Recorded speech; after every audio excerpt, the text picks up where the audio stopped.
Hello बच्चों, let's read this question. The question is consider the following graph. यहाँ पे हमें ग्राफ दिया है first ionisation enthalpy versus atomic number. What could be the possible reason for a dip at boron in the above plot and the options are size of boron is smaller than beryllium, 2p electrons are more shielded as compared to 2s electrons, the penetration of 2s electrons is less than that of 2p electron, both A and B। तो यहाँ पे हमारा की concept क्या हो जाएगा? अगर हम बात करें आयनाइजेशन एंथैल्पी की, तो आयनाइजेशन एंथैल्पी क्या होती है? किसी भी आइसोलेटेड गैसियस एटम से उसके जो मोस्ट लूजली बाउंड इलेक्ट्रॉन्स होते हैं, मतलब जो आउटर मोस्ट शेल में इलेक्ट्रॉन्स होते हैं, उनको रिमूव करवाने के लिए जो मिनिमम अमाउंट ऑफ एनर्जी की रिक्वायरमेंट होती है उसको हम बोलते हैं आयनाइजेशन एंथैल्पी। अभी जो शील्डिंग इफेक्ट होता है, इसका आयनाइजेशन एंथैल्पी के ऊपर क्या इफेक्ट पड़ता है? Effect of shielding effect on ionisation enthalpy. अभी शील्डिंग इफेक्ट क्या होता है? जैसे हमारे पास न्यूक्लियस है और यहाँ पे शेल्स में इलेक्ट्रॉन्स प्रेजेंट है, तो यहाँ पे क्या होगा?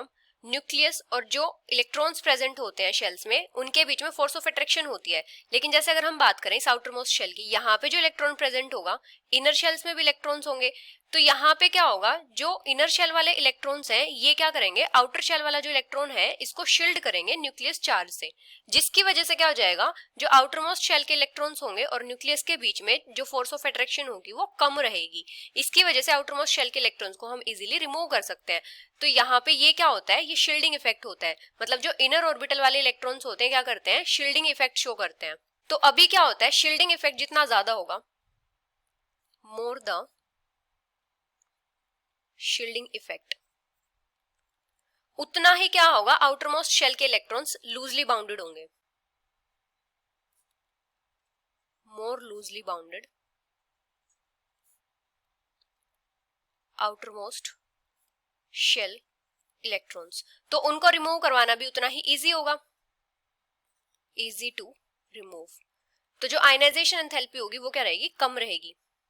Lower will be the ionisation enthalpy. मतलब शील्डिंग इफेक्ट जितना ज्यादा होगा, वहां पे क्या होगा? आउटर मोस्ट शेल के इलेक्ट्रॉन्स उतना ही लूजली बाउंडेड होंगे और उनको रिमूव करवाना इजी होगा, और वहां पे जो आयनाइजेशन एंथैल्पी होगी वो उतनी ही कम होगी।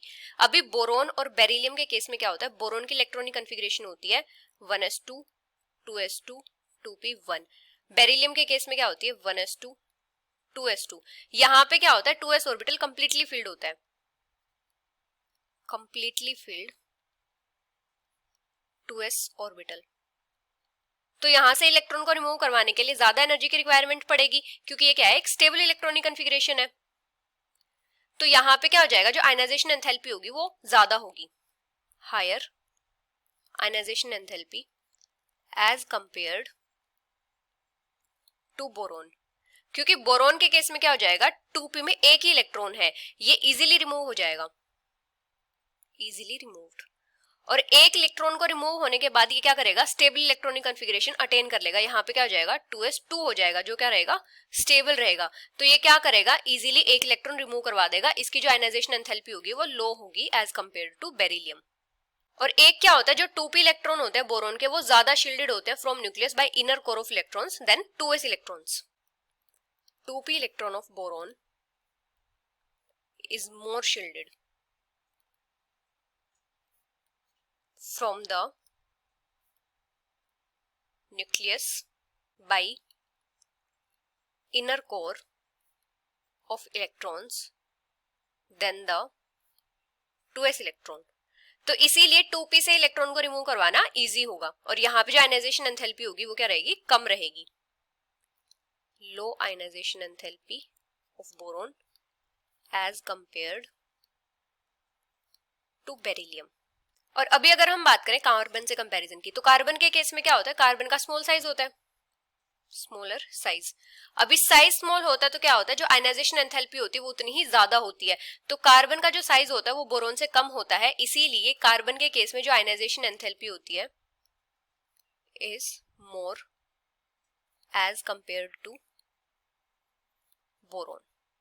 तो इसीलिए क्या होता है? जो बोरोन होता है यहाँ पे क्या होता है? ऐसे डिप आ जाती है, क्योंकि बेरिलियम से भी कम है और कार्बन से भी कम है। तो फर्स्ट ऑप्शन क्या है, size of boron is smaller than beryllium. तो ये रीजन तो नहीं होगा, क्योंकि साइज कम होता है तो क्या होता है, आयनाइजेशन एंथैल्पी उतनी ही ज्यादा होती है। लेकिन यहाँ पे केस क्या आता है, यहाँ पे शील्डिंग इफेक्ट का केस आता है। सेकंड है 2p electrons are more shielded as compare to 2s electrons, ये करेक्ट है। थर्ड है the penetration of 2s electron is less than that of 2p electron. अभी क्या होता है, जो 2s इलेक्ट्रॉन्स होते हैं इनकी जो पेनिट्रेशन होती है वो 2p इलेक्ट्रॉन से ज्यादा होती है, इसीलिए जो 2p इलेक्ट्रॉन्स होते हैं ये ज्यादा शील्डेड होते हैं। तो ये भी इनकरेक्ट हो जाएगा। करेक्ट कौन सा हो जाएगा, सेकंड वाला। So the final answer is option B. Hope you understood it well. Best of luck.